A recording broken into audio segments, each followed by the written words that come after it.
think the honorable thing for our species to do is deny our programming.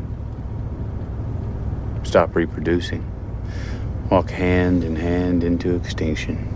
One last midnight, brothers and sisters opting out of a raw deal. Do not trust any friends or family members. I repeat, do not trust friends. If you can't take your kid somewhere for a good clean beating, what's the world come to? yeah. There's no public spaces for this anymore. It's bad, really. Yeah. That's yeah, man. I really had wanted to say something.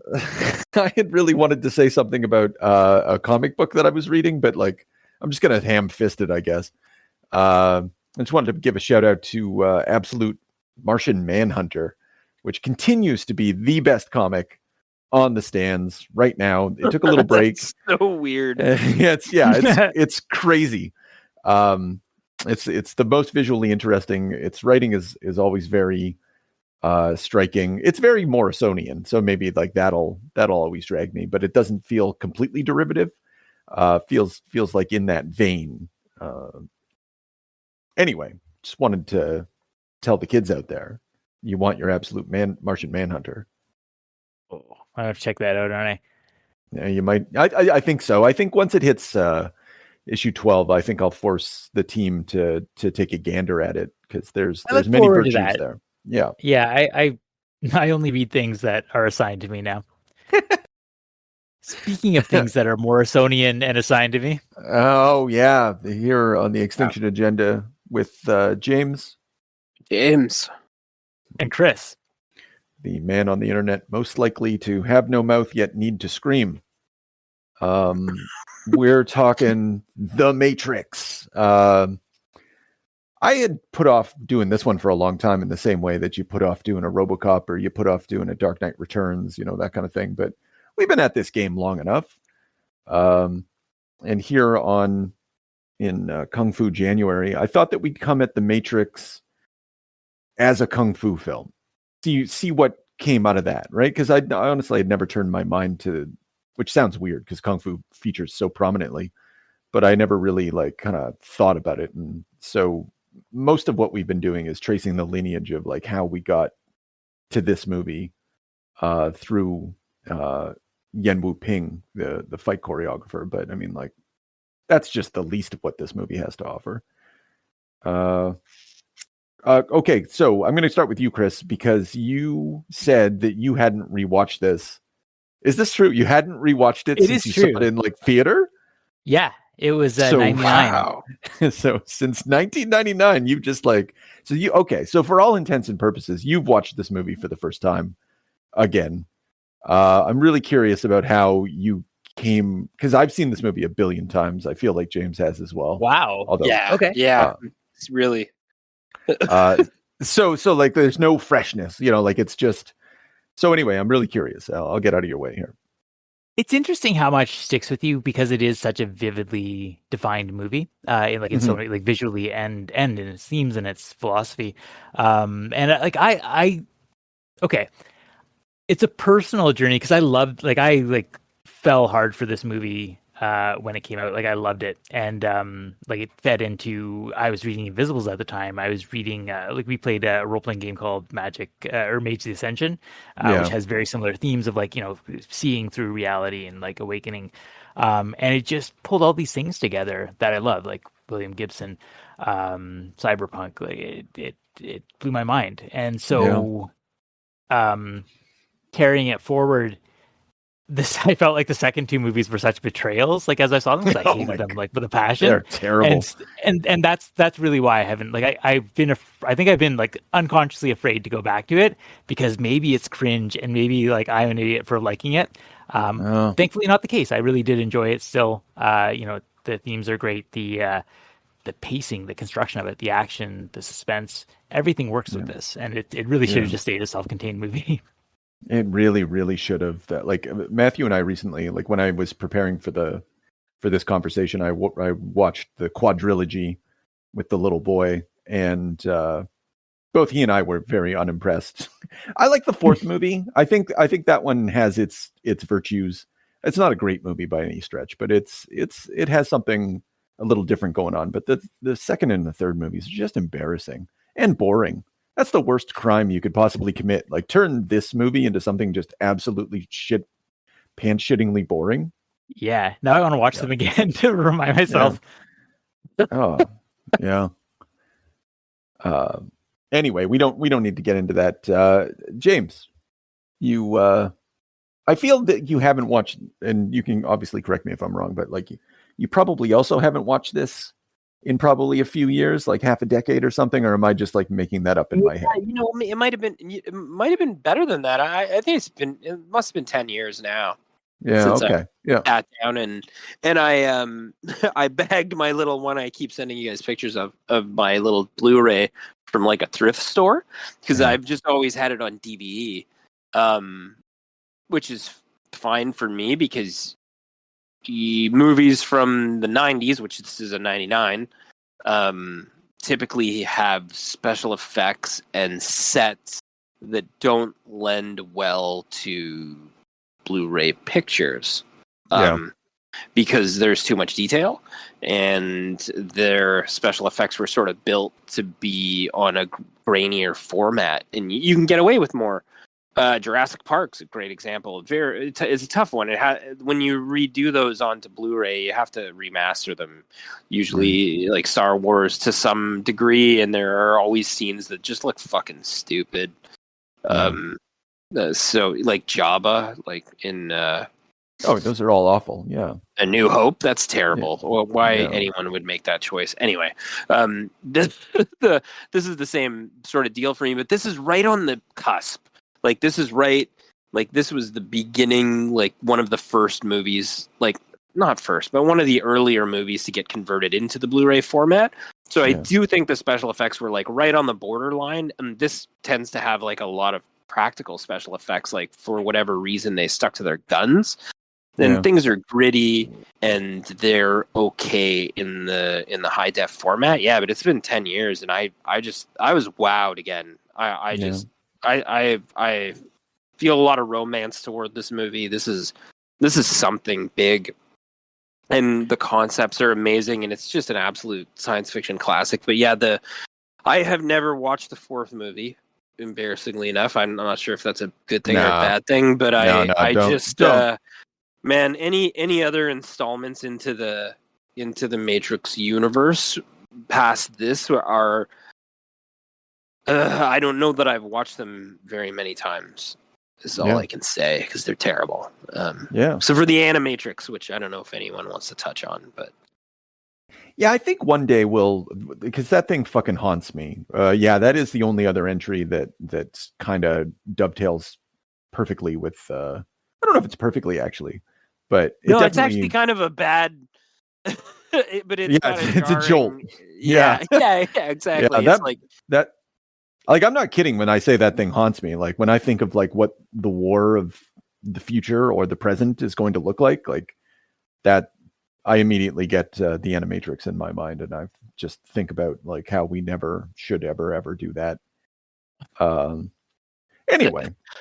I almost think we should do the full treatment, because I read a theory online, just like a tail end, like basically unresponded to Reddit post that said that like in the sequels, the only way that they make sense is if Neo is sort of a false, like someone who failed, that they're just kind of bought into the prophecy and wasn't really the guy, and actually Agent Smith is like the true kind of Christ figure of it. And I was like, wow, that sounds wild, and if that's true, awesome. That's okay. I'd have to read that and see where they're coming from on that. But like, man, we don't want to do that. Yeah, it's true. It's not worth it. It's not worth the 5 hours. It's really not. I'm out. Maybe one day. Like, well, you already watched the quadrilogy fair, like So I'm just like, recently. So you already beat up. You're the clearest sighted. Yeah. Okay, so The Matrix. What's so good about it? Let's just start counting some ways here. Let's. Oh no, actually, you know what would be more fun? because like generally like we're very positive towards it, but is there anything about it that you don't like? Oh yeah. Oh yeah, tons of stuff. Okay, all right. So let's start there. And then I think as we sort of bitch and moan, we'll also like it'll naturally lead to like a sort of counterbalancing as we chat. Yeah. Want me to start? Please Go for it. Nebuchadnezzar, Doctor Who special effects. It's fucking absolutely just makes me roll my eyes into the back of my head. I just think that they got way too ambitious with their squids and shit. Yeah. And it's fucking bad. It's just like, yeah, I just can't wait for those scenes to be over. And I know it's sort of a necessary, like, it's part of the two-faceted danger in the film, right? Like you're two-pronged, like I'm in fucking danger whether I'm in the Matrix, I'm in fucking danger when I'm out of the Matrix. I'm just like being and sometimes hunted it's both. I'm being hunted by robots at the same time, both in consciousness and unconsciousness. Absolute fucking nightmare world. Very, very awesome to think about, in terms of like villainy and robotic horror that doesn't sleep, So, but then like, again, like I just feel like maybe there could have been a way to kind of minimize that stuff a bit more. I think so. Yeah, no, I agree completely. Like I find and here I'm going to complain about the sequels. Like the things that the sequels did, they were like, you know what's super interesting? The outside sewer bug world. Let's focus more on that instead of like all the cool shit in the Matrix. And you're like, no, that is exactly the opposite of what was like the lesson that you ought to have learned. So yeah, I'm with you on that. Like but I watching it that's also where you get the worst special effects. And I think you said that, like when you see at the very end when the bug creature lands on the Nebuchadnezzar, and it's admittedly it's very insect-like, and the machinery is very insect-like. It's inhuman. Like I can see all the imagery that they're going for, but it just looks so fake. It doesn't blend in with the environment. And then those lasers they're firing through, and I'm just like, the first laser would have completely shut down all the power. This doesn't like it really takes me out of it. I know like it is a giant robot. It should sort of quote take me out of it, but it's like it's on the production level that it takes me out of it. Just like you said, James, like it feels like a television background. Like you called it Doctor Who special effects. I think it's better than that, but it's still in that range. It feels like a BBC production. It's true, and I find it's also like extra jarring because the rest of the special effects, like the jelly pod, the battery fields, just the other things that are done, the mirror, it's like they're having to use some campy effects in certain places, but they're like playing within the sphere of like, we'll blend enough practical shit in. Even the little belly button guy will blend enough practical effects in so that it's fucking gross, and there are practical effects to like take you out of it, and you're not going to be like totally like, oh man, that looks fake like shit. Even the mouth closing up, we do one CGI scene and then we use fucking makeup. Yeah. And then I feel like I'm, I don't feel like I'm being totally like railroaded with computer graphics, which is like when you get into the second movie, that's where you're hurt. Sin. You get hurt, and yeah. But anyway, that's one of the big ones for me. I don't know if you guys had anything else. Yeah, there are some things that are cringy in hindsight. Some of the stylistics, the aesthetics, just like late all 90s, the leather, like bondage goth club PVC sort of stuff. It's like it's fine. It's like I can't totally hate on that, but it is, to watch it in 2025 a little like you can feel how hard they're preening and like just trying to look cool. It is a Warren Ellis cast in its costuming. It is. It really is. Or to hear Morrison tell it, everyone on the set was given copies of The Invisibles and told to make it look like King Mob and that sort of stuff. And I'll buy that for sure. Oh, I don't buy that at all. Yeah. No, No, I lying? don't. You think they're lying? Yeah. I think I don't think he's lying. Maybe they believe it, right? Like, I don't. But no, the aesthetic is much more club. Like the Invisibles look really stupid, like Ragged Robin or whatever. Like the only person who wears anything like leather is King Bob, and he doesn't even wear like a leather, like basically a gown. No, I really don't see it. I think that they are taking like an BDSM sort of aesthetic, leather club aesthetic, which was like popular or I gather was popular just from having watched movies in that era. But because the Wachowskis, the movie before this was about like BDSM. Yeah. Which I haven't seen in a long time, but I remember like BDSM imagery and Carrie Ann Moss kissing some girl. That kind of thing. That's fair. Cypher. Yeah. So I don't know. I think some of the insect imagery of the way I'll agree with that. Yeah.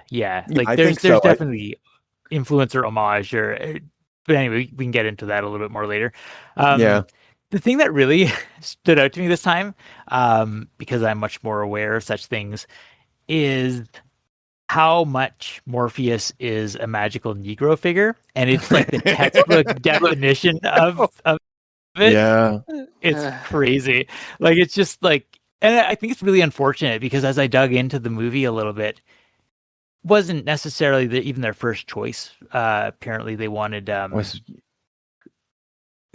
Val Kilmer or something. It was something Val weird. Kilmer, yeah, Val Kilmer, and then I think Will Smith. Gary Olson was considered for the Morpheus 2, and Will Smith was. Oh, sorry, Gary Oldman was supposed to be. There was one of their choices for initial choices for Morpheus. Oh, yeah, that'd be weird. Well, do you know about what happened with production on those other choices? Will Smith rejected everyone actually rejected the role. Will Smith said he was later on that he was too immature an actor. He said I would have fucked it up, so I don't regret it. Yeah. I think that there is a version of the movie where, but there is a version of Will Smith that could have also excelled in the role, just not one. Oh man, I can't see it at all because I just keep putting the Fresh Prince of Bel-Air in in the business, in leather. Yeah, answering the phone or whatever, when he has the scene in the cubicle maze. Yeah. I don't know, man. Different energy. I just can't see. Yeah, this movie's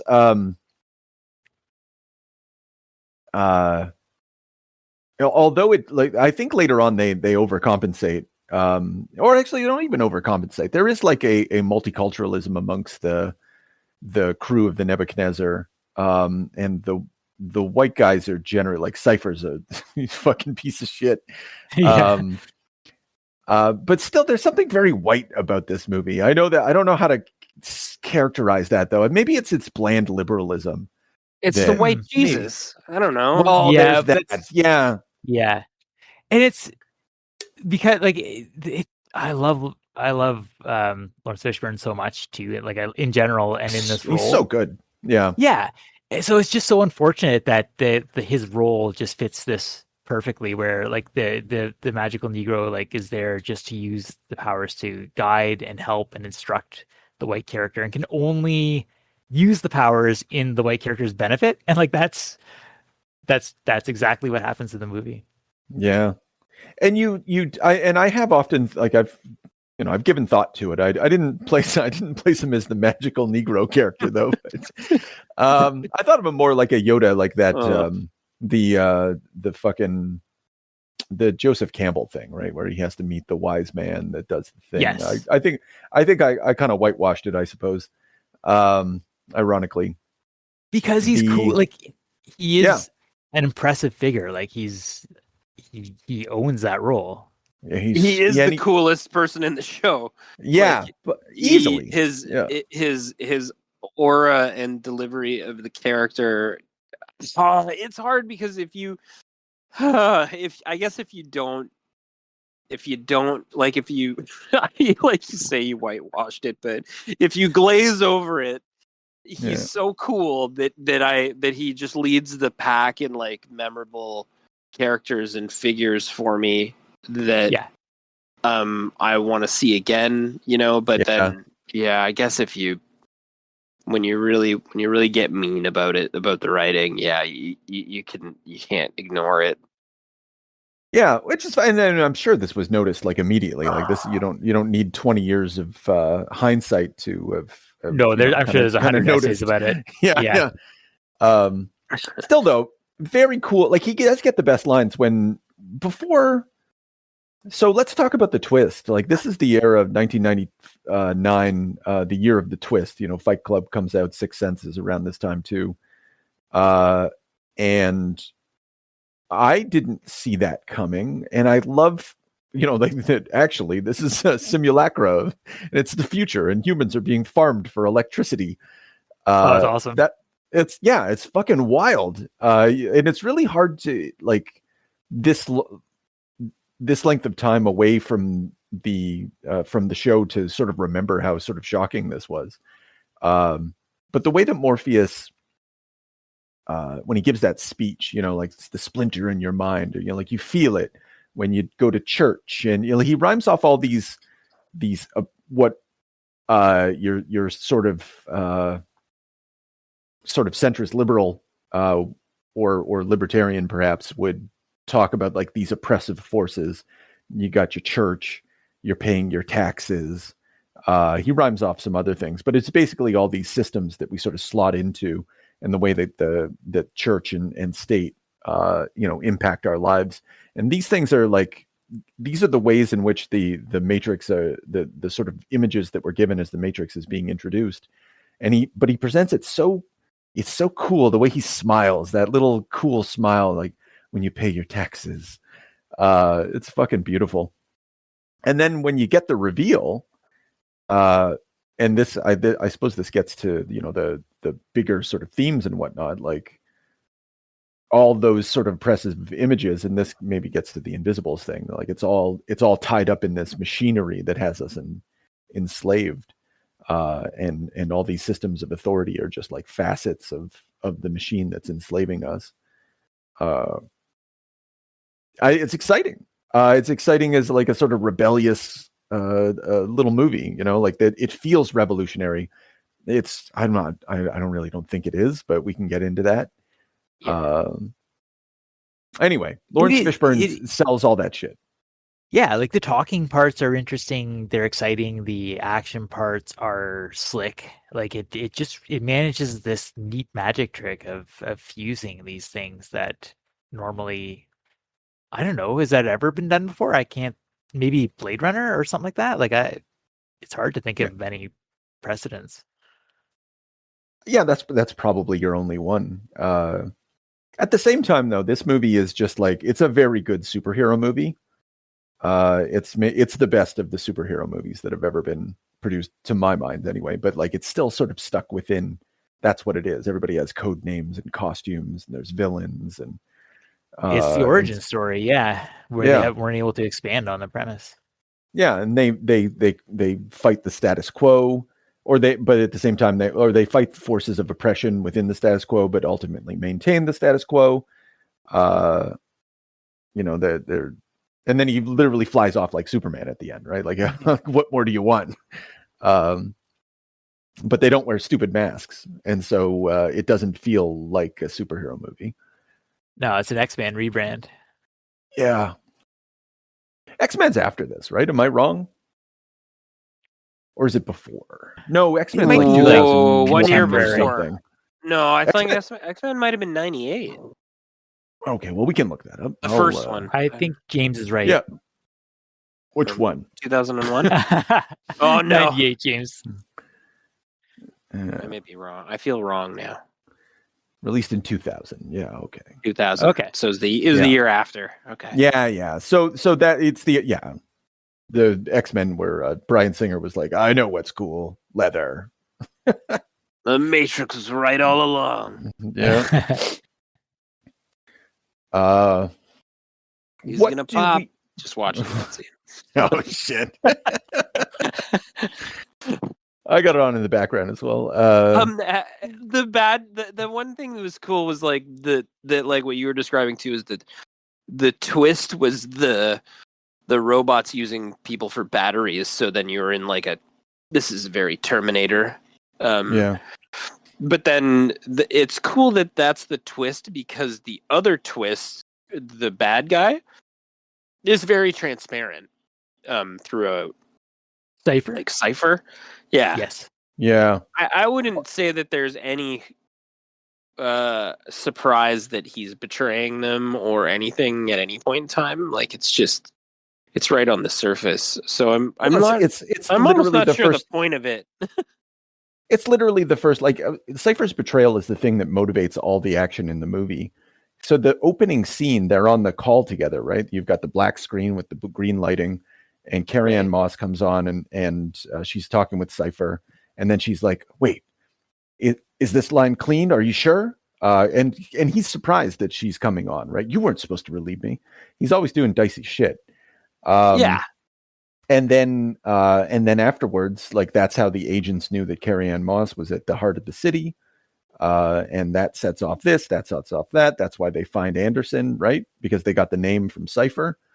So he's very much at the center of this movie and setting it in motion. So it's not a surprise that, like, we all know. Yeah. And he's the perfect. Oh, he's such a piece of shit. He's the worst. I would punch him right in the face. Like, I know he's an actor and he's pretending, but man, I don't want it. Anyone who can pretend that good. That's his wheelhouse. Yeah. The like, cause you don't even like Agent Smith. Although actually, sorry, I'll rewind. His motivation is understandable. Yeah. Right? No, not really. Oh no, you want to live in the nightmare world where they have no sun? That sounds good to you? Like, where, yeah, but you know, like if your leverage is like butchering the only family you've ever known. I'm not saying I would make the same decision. I'm saying that it is like, you can understand at least where he's coming from, like a simple, naked self-interest. Like he's gone mad. He's like, I've been doing this for 8 years. Just I guess it's like imagine that. revenge. No, and Like, it's ultimately misogynistic because he's in love with Carrie Ann Moss and she doesn't love him back. And and she's sweet on Neo. So that just drives him over the fucking edge, right? That's the linchpin. He's like, I'm out of here. It's also the religious allegory of it. Like, he has to be Judas. Like, you need a Judas because we're telling the Jesus story here too. Yeah, a really shitty version of it. Yeah, it's just like one of the worst aspects of and how it evolves too. Yeah. I'm okay. So I'm looking and watching The Oracle. Here's another thing a problem I have with this movie. So within the Matrix, I'm willing to accept that the Oracle has some sort of prognostic power, right? Because it's a computer simulation and she is some sort of, and we've already learned that there can be godlike beings within the Matrix. And so she's one of them and she's mysterious and whatever. And it's cool. I love the domesticity of her. The actress is great. But like, why is it the fact that prophecy exists outside the Matrix as well? I don't understand, like, why Cypher is unable to murder everybody. Like, and if he's the one, I won't be able to. And then, so you're like, well, I don't understand. That's why I'm so taken with that reading of the like, what if Neo actually never was chosen and it's just sort of this inflated confidence because of these coincidences? I find that really interesting because there is a cultishness to Morpheus too, right? Like, that's sort of like, oh, for sure, he's woken all these people up and he's like training them and like they have their head shaved and all that. And it's just like, believe me, the Messiah is coming. And he's just decided, like, he is complete conviction that it's Neo. I'm a huge Keanu Reeves defender, always have been. The Brave. idea that his brain just works better than everyone else, like processes faster, is this he stretches the bounds of belief, even like in terms of his body language and like his facial expressions in this movie. So cool. One of the other betrayals of the second and third movies was that it reversed. Like Keanu Reeves is a damsel in distress. He's the hero, and at the same time, he's Sleeping Beauty. And Carrie-Anne Moss is the one that wakes him up with a kiss. And that gets reversed in the second and third movie, and that too is a massive betrayal of the sort of like femininity of Keanu Reeves in this. He's so soft. Interesting. And she is not a soft figured woman, right? She's very masculine. But that betrayal happens at the end of this movie when like her prophecy, her destiny from the Oracle is to fall in love with Neo. That's what her feminism is worth, to protect her man. That's a complex stew, but it's true. When I think of like her body and the images of her shown on screen, like as well, like leading up to the damsel in distress kiss that you described, like they're like images of her back, her muscular back and her muscular arms, and her sort of like dominating over like soft computer boy Neo. Yeah. With he's always covered. Like his arms are always covered, his back is always covered, and his frame is like often displayed as smaller than hers. And that's funny. It's a funny little, I like that. That's so William Gibson too. That's interesting. I didn't think about that. Oh, sorry. I'm not a big Gibson head. They're like often his male characters, like his hacker, especially in Neuromancer, like his bodyguard is this like absolutely deadly woman. Like she's basically a cyborg, like made for killing. Okay. Yeah. Awesome. That's neat.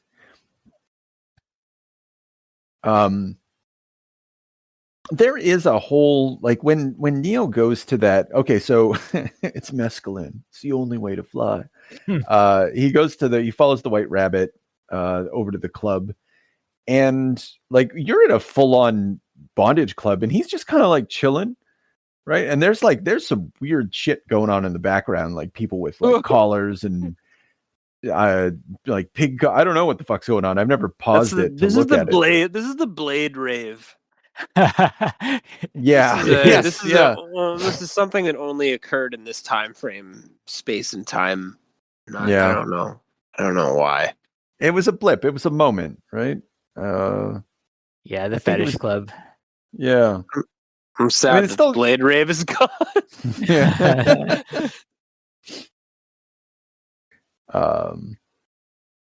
Hugo Weaving. We haven't talked about him yet. Oh my god. Yeah, man. Like this movie does not work without Agent Smith, and it doesn't like. He's just excellent. One of the best sort of supervillains of all time. I think he's the best part of the movie. Yeah. Well, yeah. This is a funny thing because like Keanu Reeves is an oddball. Is he technically a Hollywood star at this point, like a big one, or is he Bill and Ted in this time and space in 1999? I'll call up his thing. Oh yeah, you're right about that. He established action credentials. No, this was after the Sandra Bullock bus movie, right? This is when people were like, "Oh yeah, Keanu's got chopped," right? That's after I think Speed. No, Speed is 1994. So you're right. There you go. Johnny Mnemonic 1995, but he still has like a bunch of shit movies in all of that. He's done Bram Stoker's Dracula in 92. Man, no, so he's on his upward trajectory though. So he's the linchpin for the cast, but everybody else is basically like lightning in a bottle. I find like Morgan Freeman, the Cypher character, Hugo Weaving, Morgan Freeman, excuse me. Yeah, that's okay. Lawrence Fishburne. Yeah, the other Morgan Freeman. Lawrence Fishburne. Wrong magical. No, that's enough. Yeah, Lawrence Fishburne, but like these guys, like I don't know, everybody like brought their like A game for acting, so it's just a big, I don't know. I think it's shit luck. To me, it looks like a lot of shit luck. Oh, it all because came together. I think this could have been a fucking bust. Oh And yeah. it's not. It's a classic. But then you were talking about that earlier. Both of you were just that like this isn't like a go-to for everybody. The people like it's considered still like a cult classic. It's like not on everybody's shelf. It's not everybody's go-to. People, I still find you can find people that just roll their eyes at the thought of it. It just wasn't for everybody, and I can't pin that down. I feel like the influence of it, like even if you didn't like it, you knew it from parody, from it had such a cultural impact no matter what. Yeah. Yeah. Yeah, because like Charlie's Angels started doing bullet time. Like you're like, okay, well, this all means nothing. They're doing wire foo and shit like that. Like all these it immediately impacted everything and changed everything. But I honestly, like, I'm gonna be a fucking elitist on this. I think this movie's too smart for a lot of people. I think its tone is a little too aggressive. It's a little too and I don't know. It's a little too smart. It's a little too much. It's not dumb, right? Like That was the in the fear way of that, executives, yeah. yeah. And whereas something like Avengers movies or whatever, like that's just good, wholesome fun for anyone. This is tough. Like you can't just put this on with the kids around. Generally, you like not because there's anything like really aggressive about it, but you have to listen to it. You have to kind of watch it and look at it, right? And you can't do that while they're fucking jumping around and shit like that. It's funny though, because it's not like it spends a lot of time defining itself, and it's not boring at doing that. But it's really not that complicated. We're in a machine. We're in a computer. Yeah. We're hooked up to batteries. That's a problem. The end. But it does. A lot of people seem, and apparently, I'm sure you guys encountered this trivia, but they like the Wachowskis made everyone on set basically carry around the simulations, the Baudrillard text, Yep. and like had them basically they had to be able to explain it to people and kind of absorb the philosophy behind it. That's a step. Yeah, you're right. That is I'm sure no one has ever done that in the history of film. And two directors who had never done that, like to take on a project that much and be given that much money is something exceptional. Wild. Yeah. Yeah. Joel Silver, like I guess like we gave him some shit for other projects, but that takes balls. Yeah. And also the martial arts training that everybody went through. Oh my God. When they brought in and this apparently was months, like 3 months of training. A lot of people like hurt themselves. And Yen Wu Ping was like, and this is all from Wikipedia, but he was like, I didn't expect them to not be able to be stuntmen. So he had to kind of work with what was available. And I think like, yeah, just the amount of effort and everything that went into this is exceptional.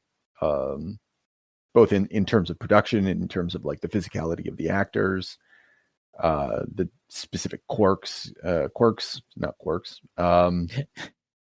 Did you guys recognize the Kung Fu style, like having gone through Kung Fu month? Oh, yeah, a little bit. I recognize some little throwback, some little moves, certain things.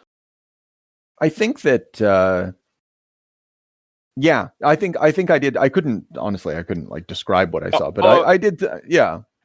Yeah, I was gonna say I don't think I could like classify any specific style that anyone used, but like I'm fairly like most of the Keanu Reeves movement is in the first fights like pretty traditional.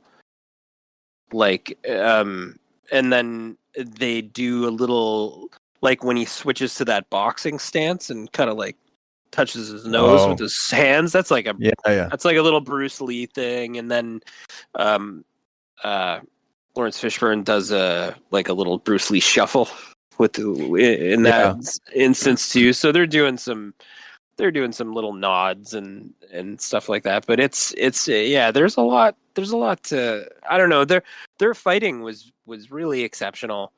Yeah. For the time, and still like there's still like people don't like very unusual to see aggressive fight choreographing, and I think it's like you guys said, like you said, I'd imagine it's due to training, injury. It's unusual to find people with like talent in that sphere that would be safe. So like I remember they did there was a fight between Captain America and Bucky, the Winter Soldier one. Okay. And I saw some of the choreography for that. There was like a knife fight where they were doing like they were basically doing some like hand-to-hand stuff, and he basically got tied up and he dropped the knife down to the other hand, and it was a really cool piece. And the training and the injuries that he had doing that, I guess he got fucking busted up. Oh wow. Okay. And they were out in the mats like killing each other with the stunt guy trying to make the movement good. And it's just, I don't know, that's what I mean. Like, if you want a scene like that that's going to have an impact, and that scene was probably like fucked if it was like 30 seconds. Yeah. The effort and the injuries that go into it, a lot of times I don't know if it's worth it for directors or actors. Keanu showed up like with his spine fused from an injury, and he couldn't kick. He couldn't really kick. Like, there are a lot of movements he couldn't do. So it's sort of like, but he was so game to just kind of like do whatever they needed of him, and he really wanted to like push himself. But like, I think they mentioned that there's a lot of scenes where he barely does any kicks in the movie. There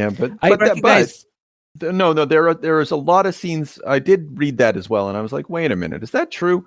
He does a fucking split kick at some point. So like, he was absolutely able to throw kicks, and it actually happens quite a bit. So I found myself very skeptical of that claim, because they say that he wasn't, the quote is that he wasn't able to do kicks for half the filming or something like that.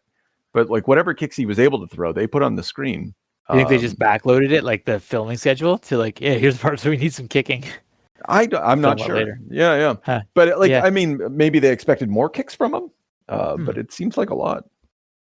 I was just gonna say, like, the styling, like the subway fight, him and Agent Smith, where they're like destroying pillars and like the scenery with their punches and kicks, reminded me very much of the end of Fists of Fury, the temple, as they're like basically destroying statues and stuff like that. Yeah.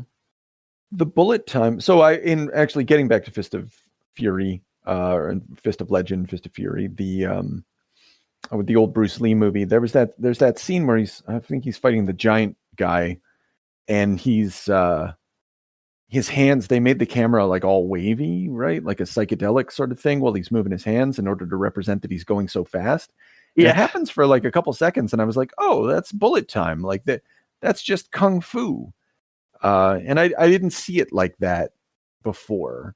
And it's obvious that it is, but they're taking that one little scene from a Bruce Lee movie and like turning it into the entire aesthetic of the agents. And, you know, like if you have superpowers in the Matrix, you have Bruce Lee powers. So that was really cool. Well, yeah, like that's one of the things from Fist of Legend, is that his kung fu was strong enough to beat other enemies because he was adapting, right? So that was the whole like Morpheus thing too. Oh, he's creative, he's adapting. Right. When he's like trying to learn about the Matrix. Yeah, exactly. No, that's such a cool. Why am I able to beat you? Yeah. Well, is that air you're breathing? And you're like, oh shit. And even like, Keanu does a great job of like kind of, like his stupidity is really his virtue in this. It is an asset.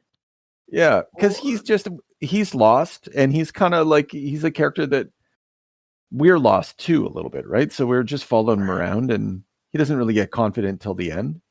That's one of the like the things when you're gonna say like when you do when you're giving sort of the white savior narrative speech, for me, like, if you take the gloves off and you're just sort of like, suspend all disbelief, enjoy it, watch it, let's see.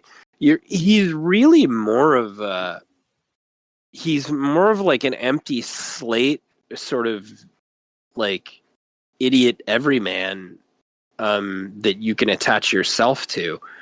Yeah. So like how Nintendo just like puts kind so, of yeah, like Link, like is never talks because like you're just supposed to project yourself. Oh wow. Well, that's what it kind of feels like. So it's just like, I don't know. I just feel like every other character is built up around him a lot more, that I maybe didn't feel or notice that was a concern. No, and it like this sort of like childish wonder of like I know kung fu. Like there's just he's perfect for the movie. Like it's you want to root for the guy.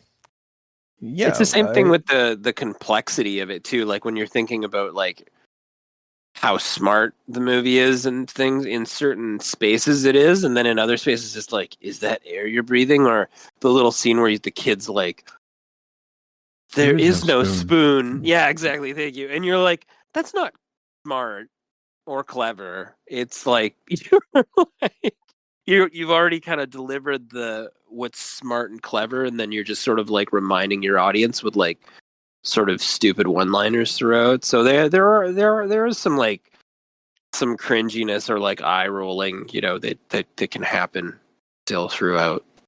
Yeah, I think that's representative of the sort of layering process that this movie engages in. So the fundamental idea is very simple. Like, what if your brain is in a vat? Like it's Descartes' demon, all that shit. So it's a very simple philosophical sort of thing.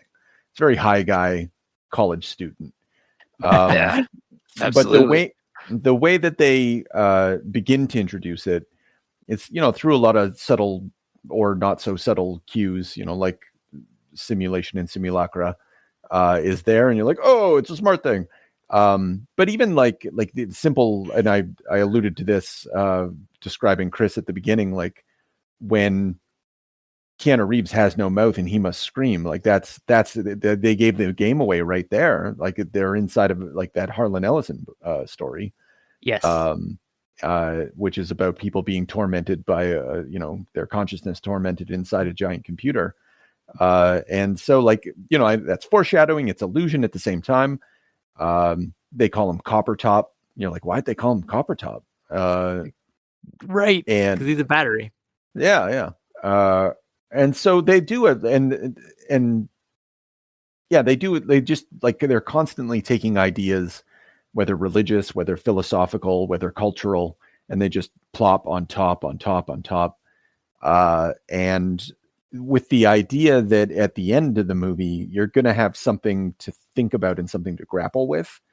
And sometimes, like with the little kid, like I kind of like that little kid with the no spoon thing. Like it's actually, you're bending yourself, and you're like, well, if I was just a consciousness in a computer, yeah, I probably would, right? You kind of have to hand yourself over to these references and ideas and just see whether or not it resonates, or like go down those holes. Like it kind of, go down the rabbit hole. See where you end up at the end. Like but this gets to is this movie revolutionary or anything like that kind of trap. And I don't know what this movie adds up to. Yeah, I ask myself that a lot too. Like, because I think a lingering impression I've had about the Wachowski sisters is like, are they smart? Like, is this worth anything?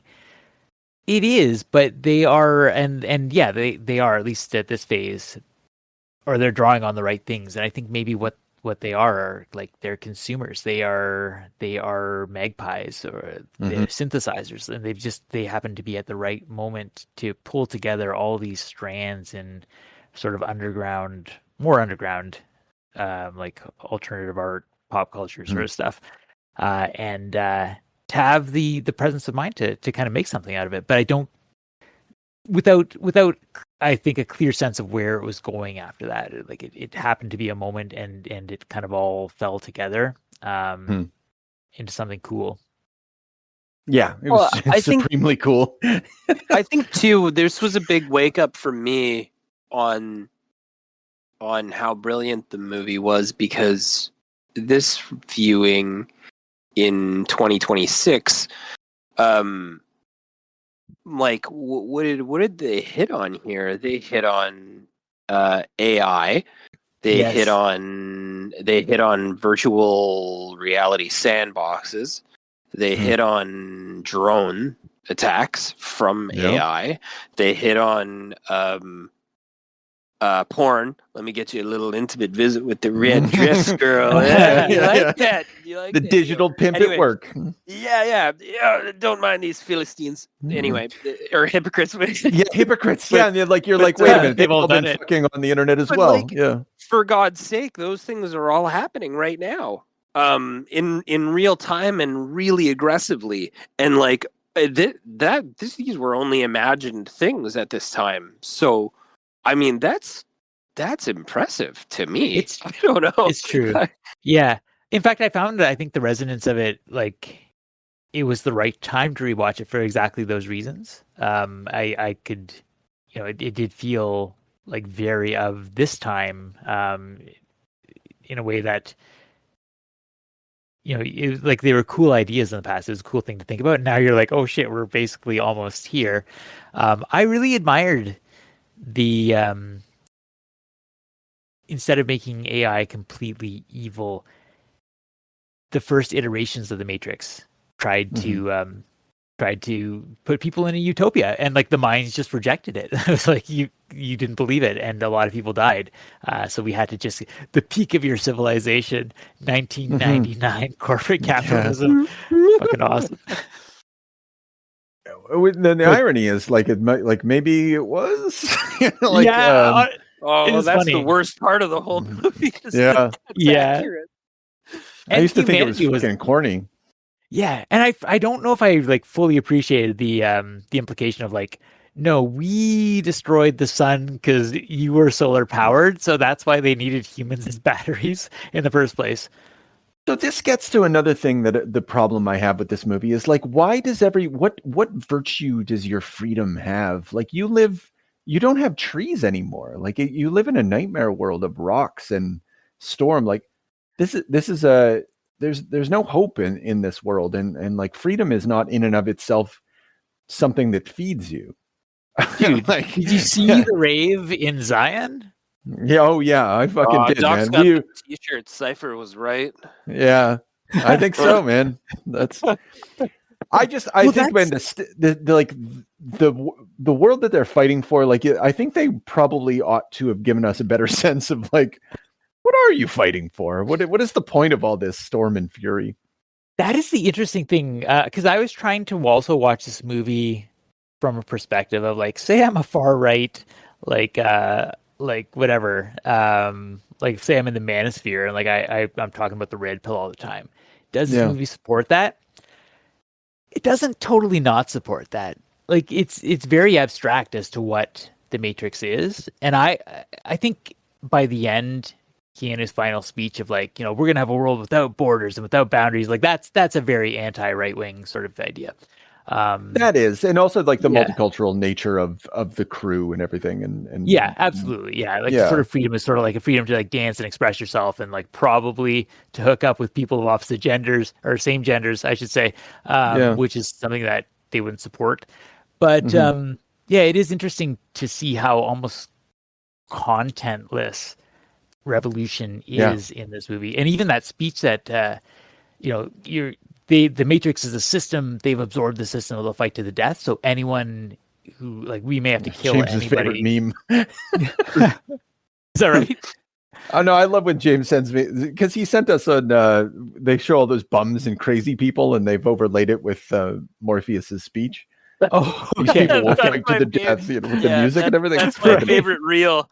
Yeah, Just the very minds of the people you're trying to save. Doctors, lawyers. There's like a bum humping a dumpster.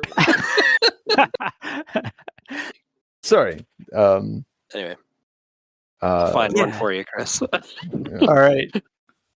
I'll put a link in the behind. chat in the episode description. Jeez. Sorry, Chris, we cut you off. So everybody's invested in the Matrix, who's part of it. Yeah, I think there's a case. I think really the way I would read it, the Matrix is capitalism. Like it's the system that is like, you are the battery that is powering someone else's success, and it's robbing your freedom in your life, and like that's wage slavery. But you do kind of get a little bit of that in Neo gets the speech from his boss at the start. We're a team and a collective basically, and if we need you to be on point and like ready for work. So you get, I feel like that's feeding into that as well. I think so. And so that's the thing that makes it feel sort of revolutionary, but like the method by which one battles against capitalism in this is through hacking into the pirate station. Information must be free. And where did that get us? Well, yeah, not very far, right? And okay, and so this, we haven't really talked about some of the more about the aesthetics of this. I'm concerned we're just going to kind of get caught up in the ideas and whatnot, but one of the things, so I'm going to like Zizek, prior to the release of the later movies, one of his criticisms of this movie, and I think it's arguable, is that like the thing that the movie itself sort of posits, like you're going to be released from one trap into another trap. Like it's just system upon system. This is sort of storm signifying nothing, because even the Oracle, the fact that her prophecy exists outside of the Matrix, just goes to show that like there's simulation upon simulation at work here, and what's being escaped is just one's idea that one is trapped, but you're still trapped. And that feels persuasive to me. I don't know if Zizek, he says it exactly like that, but that's how I've kind of taken it. That's what which this ties movie into displays. the Fates theme too, right? Yeah. Which feels dumb, but it gives it sort of a mythic resonance. Like these agents of chaos and freedom are also agents of fate. Like they work specifically with the Oracle, and it does make them into like fucking weirdo cultist terrorists throughout this movie. Hard to deny. Yeah.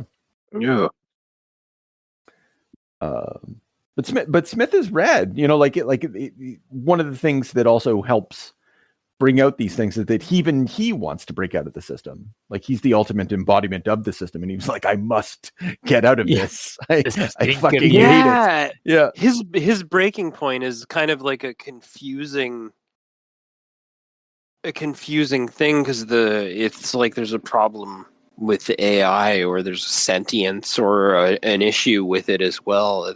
But that doesn't really get dropped on you until later. When the guys, I think when they walk in during Morpheus' interrogation, what are you doing? Yeah. Because he took that thing out of his ear, right? So he stopped being a secret he took his service glasses off, and he was like, fucking face to face, like sweating and getting angry. And that's when his anger started to show, and you were like, wait a sec, like what's going on? Yeah. He's got feelings and agency in this process. He's trapped too.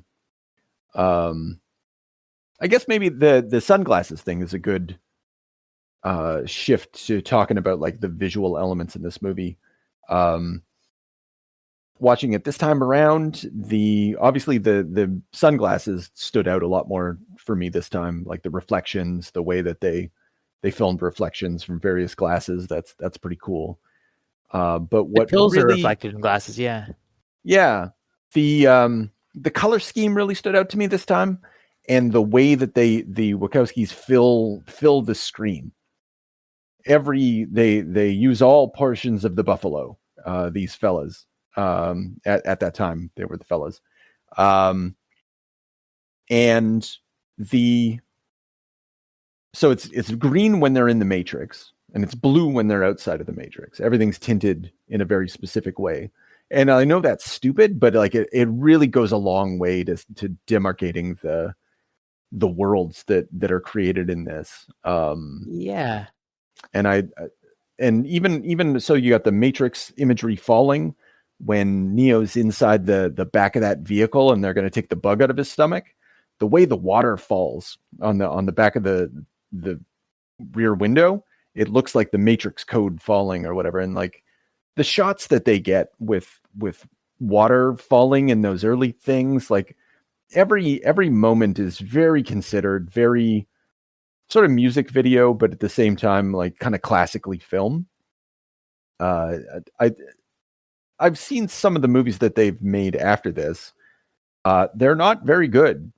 Like maybe, like I just they spent like 5 years on this. Like everything that they had, all the kitchen sinks, they just put it all in, and yeah, it's all there. It's very competent, to say the least. Yeah, I remember its weaknesses. I remember seeing a documentary where even the music, the score, I don't know if it was so much in this, I didn't notice in this movie, but maybe in the sequels. But the composer was talking about how they tried to do like digital music for when the machines were doing things, and then like sort of organic sounds when it was the humans. No, so like there's like like so much was considered in terms of like production and like visual sound, all those sorts of elements. Yeah, which gets to the thing when I say like this movie's, it's just really smart. You know, like the amount of work and thought and energy and talent that went into the production of this is it's not immediately inviting. It asks something of the audience, and that's always going to be unpopular. Like no matter how influential, popularity and influence are two different things. Yeah, I was just looking at the scene with the stairwell during the ambush, and the shots are outrageous. Like they're iconic in cinema even now. Like and I think that's a safe thing to say about the movie, is that I think it did some genre bending. It broke through like a lot of like ideas that are happening now. Like it predicted the future. It did some, I don't know, it did a lot more than a lot of other movies and got a lot less credit for it. Yeah. I'm just looking at the inside of the wall shot. Like that's such a good one. Yeah. Man, like the artistry in the shots, and like you say, and the lighting and the effort that went into it. It's not a small thing. You had mentioned Keanu Reeves in Dracula. It reminds me of Dracula in that like I think you can hit pause almost anywhere you like, and you're gonna get a shot where you're like, wow. Yeah. Like, and that's just something. That's all like almost like a. Who's our Grand Budapest guy? Oh, Wes Anderson. Yeah, Wes Anderson. Yeah, it feels like the Wes Anderson of sci-fi movies, where like every shot's given art consideration, color, and it's throughout. I'll take the Pepsi challenge on that. But. Yeah, I like that. And at the same time, this movie's like really dumb. Well, because it's like, as much as I love it or whatever, you're just like, all this work for what? For like an action movie where you're battling kung fu versus robots? Yeah. No, like it's fine. Like you're like, okay, I guess movies need to be made, and I'm glad they're being made like this and not other ways. Honestly, I would like, if I feel like I already said this, but like if this was superhero movies, man, I would just num at the KFC of it all. It would just be so good. But yeah, not going to get that. Anyway, do we got anything else on the Matrix here? I don't know. That feels about settled. Yeah, it's a good movie. Did we decide? It was good stuff. It's a good movie. Yeah. What do we got next week? We're back to the Punisher. So it's February of Love. I think we already gave the schedule or whatever, but Punisher, Punch Drunk Love, The Lobster, and then maybe we're going to do The Human Target. It depends on like how everybody's schedule is. It's a 12 issue, or it's very good. It's readable, but it's still 12 issues, right? So that might pose an issue. You know, we'll pivot if that's the case. But many fine things coming, many explorations of love, and from 3 tired old dads. Yeah. I'll tell you what love is. But the choice between the blue and the red pill is not really a choice between illusion and reality. Of course, Matrix is a machine for fictions, but these are fictions which already structure our reality. If you take away from our reality the symbolic fictions that regulate it, you lose reality itself. I want a third pill. So what is the third pill? Definitely not some kind of transcendental pill which enables a fake fast food religious experience, but a pill that would enable me to perceive not the reality behind the illusion, but the reality in illusion itself. If something gets too traumatic, too violent, even too filled in with enjoyment, it shatters the coordinates of our reality. We have to fictionalize it.